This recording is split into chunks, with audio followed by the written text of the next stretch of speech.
Hello दोस्तों, नमस्कार। मेरा नाम है आकाश। तो दोस्तों, आज की इस वीडियो में हम लोग बात करने वाले हैं कि आप खुद का क्लिनिक कैसे शुरू कर सकते हैं। तो एक क्लिनिक में क्या क्या चीज़ों की आवश्यकता होती है, उसके लिए क्या रजिस्ट्रेशन करवाना पड़ेगा, कौन सा लाइसेंस चाहिए, इसमें हम लोग किस तरह के इलाज कर सकते हैं, इसके लिए कितने रुपए खर्च होंगे, कितनी हम लोग की कमाई होगी, हर एक चीज़ इस वीडियो में हम लोग बात करने वाले हैं। तो कंप्लीट इस वीडियो को देखिए, आप भी हर एक चीज़ समझिएगा और आप भी एक अच्छा खासा क्लिनिक स्टार्ट कर सकते हैं और चला सकते हैं। उससे पहले दोस्तों, अगर आप हमारे YouTube चैनल पर नए आए हैं तो प्लीज़ चैनल को सब्सक्राइब कर लीजिएगा इसी तरह की इंटरेस्टिंग और नॉलेजफुल वीडियोस को देखने के लिए।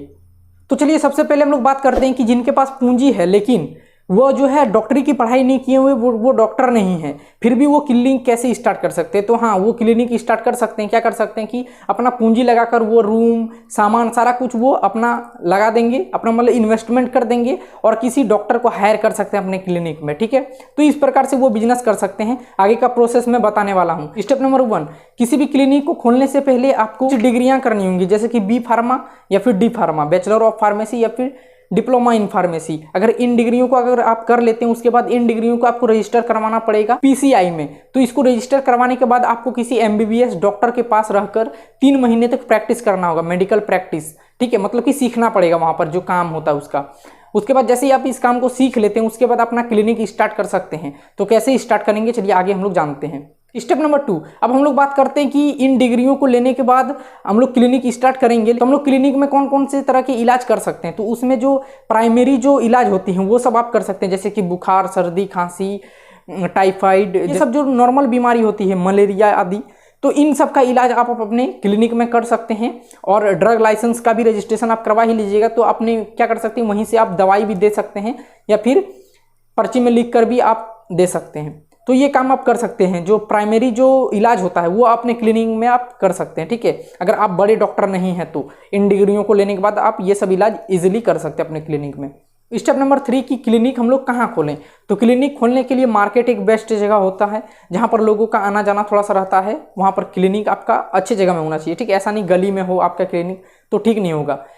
आपका मेन मार्केट में होना चाहिए, कोई सड़क के किनारे होना चाहिए जहाँ पर बहुत ज़्यादा लोगों का आना जाना रहता हो, भीड़ भाड़ रहता हो। ऐसे जगह में आप क्लिनिक चाहें तो खोल सकते हैं, वहाँ पर आपका क्लिनिक बहुत अच्छे से चलेगा। अब लोकेशन का चयन करने के बाद आपको वहाँ पर रूम लेना होगा, उसके बाद वहाँ पर बिजली आपको चाहिए होगा। तो वो सबका सुविधा आप देख लें, फिर वहाँ पर आप क्लिनिक खोल सकते हैं। आपके लिए बहुत ईजी होगा। और जो रूम अपना किराए पर आप लेंगे या फिर आपका खुद का है, किराए पर अगर लेते हैं तो आपको उसका डॉक्यूमेंट बनवा लेना है ताकि आपको कभी भी वो भगा नहीं सके, निकाल नहीं सके। ठीक है, इसके लिए आपको एक डॉक्यूमेंट बना लेना होगा। दोनों का एग्रीमेंट रहेगा कि मैं इतने दिन के लिए ये रूम ले रहा हूँ आपसे किराए पर। इस तरह का आप डॉक्यूमेंट एक बनवा लीजिएगा कोर्ट से। स्टेप नंबर 4, लोकेशन आपने चूज कर लिया, रूम ले लिया भाड़े पर। अब आपको क्या करना है, तो अब आपको अपना क्लिनिक में सामान लाना है। कौन कौन सा सामान जो आपको उपयोग लगता है, जैसे कि डॉक्टरी के काम में जो भी सामान लगते हैं वो सामान आपको लेना है। उसके साथ ही आपको टेबल, कुर्सी, काउंटर, लाइट बल्ब, पंखा, बेड, ये सब की भी आवश्यकता होगी। तो ये सब चीज़ें आप ले लें। ठीक है। स्टेप नंबर 5, ज़्यादा से ज़्यादा मरीज आप तक कैसे आएंगे, मतलब कि दूसरे क्लिनिक में नहीं जाने के बजाय आप तक आएंगे। तो कैसे आएंगे ये, तो उसके लिए आपका व्यवहार बहुत ही अच्छा होना चाहिए लोगों से। ठीक है, एक तो व्यवहार, दूसरा इलाज आप बहुत अच्छे से करें ताकि एक बार जो ठीक हो जाए उनको ज़्यादा फिर समस्या ना हो, जल्दी वो ठीक हो जाए। तो ऐसा इलाज आपको करना है। तो वो सब तो आप अपने एक्सपीरियंस से सीख ही जाएंगे। बस अपना व्यवहार थोड़ा सा अच्छे रख लीजिएगा आप, बाकी आपका काम जो है बहुत आसान हो जाएगा और लोग आप तक बहुत ज़्यादा आने लगेंगे अगर आपका व्यवहार सही रहता है तो। स्टेप नंबर 6, इस पॉइंट को बड़े ही ध्यान से आप देखिएगा और समझिएगा। ठीक है, इसमें क्या होता है। तो स्टेप नंबर 6 में हम लोग को करना क्या है कि बहुत सारे मेडिकल से हम लोग को टाई अप करना रखना है। ठीक है, आपको मतलब रखना होगा कि बहुत सारे मेडिकल से टाई अप करके, और उसमें से जो आपको ज़्यादा कमीशन दे उनके पास आपको मरीजों को भेजना है। तो उनसे कुछ आप कमीशन ले सकते हैं। मेडिकल वालों से उनका दवा आप बिकवा रहे हैं तो फिर कमीशन ले सकते हैं और मरीजों को बोल सकते हैं कि उसी मेडिकल से आप दवा लीजिए। तो इसमें दोनों का फायदा हो जाएगा। एक मरीज क्या करते हैं कि डॉक्टर जो बोलते हैं उनका पास मानते हैं वो, और उसी मेडिकल से वो दवा लेंगे जिस मेडिकल से आपने बताया है। ठीक है, उस मेडिकल से वो अगर दवा लेते हैं तो मेडिकल वाले का फायदा, और मेडिकल वाले कुछ % कमीशन जो है आपको भी दे देंगे। तो ऐसे करके आप अच्छे खासे पैसे इससे भी कमा सकते हैं, अलग अलग मेडिकल वालों से टाई अप करके। अलग अलग प्रकार के मेडिकल से आप टाई अप जरूर करके रखें, ये आपको बहुत ही ज़्यादा फायदा देगा। स्टेप नंबर 7, अगर आप क्लिनिक खोलते हैं तो उसमें आपको एम्प्लॉय भी रखना होगा, कम से कम एक तो रखना ही होगा। ठीक है, तो इस बात का आपको ध्यान रखना होगा।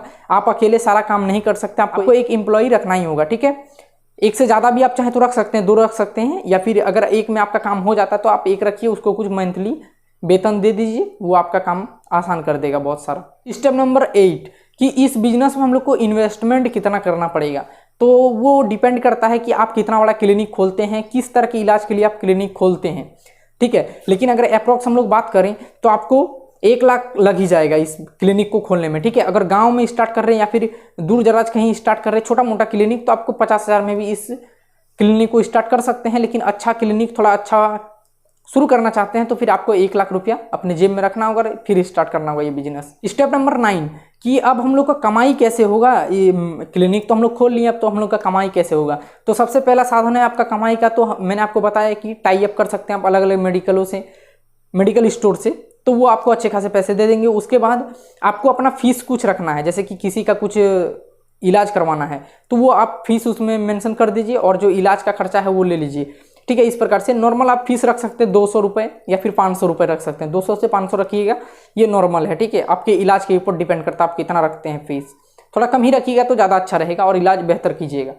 और जितने आपके मरीज आते हैं, जैसे मान लीजिए 20 मरीज आते हैं आपका और 200 रुपये करके आपने रखे हर एक मरीज पर, 20 मरीज और 200 करके फीस, तो कितना टोटल हो गया, 20 गुना 200 तो 4,000, ठीक है। तो हर एक दिन का आपका अगर 4,000 तो आप सोच ही सकते हैं आपका मंथली इनकम कितना हो जाएगा। और जो मेडिकल स्टोर से आप जो टाई अप करके रखे हैं उनका एक अलग इनकम आएगा, तो बहुत ही अच्छे पैसे कमा सकते हैं छोटे से क्लिनिक से भी आप, ठीक है। तो एक क्लिनिक का बिजनेस बहुत ही चलने वाला बिजनेस है, कभी बंद नहीं होगा, क्योंकि लोग जो है बीमार पड़ते रहते हैं, स्वास्थ्य उनका खराब होते रहता है। ऐसा होना तो नहीं चाहिए, लेकिन होता है तो आप क्या कर सकते हैं, आपकी भी आवश्यकता है, मतलब डॉक्टरों की आवश्यकता है, तो आप एक क्लिनिक अच्छे से खोलिए और क्लिनिक को मैनेज कीजिए, चलाइए, अच्छे खासे पैसे कमाइए, ठीक है। दोस्तों ये वीडियो यहीं समाप्त होता है। अगर आप हमारे यूट्यूब चैनल पर नए आए हैं तो प्लीज़ चैनल को सब्सक्राइब कर लीजिएगा इसी तरह के बिजनेस से रिलेटेड वीडियोस को देखने के लिए, ठीक है। दोस्तों आज के लिए बस इतना ही। जय हिंद, वंदे मातरम, नमस्ते।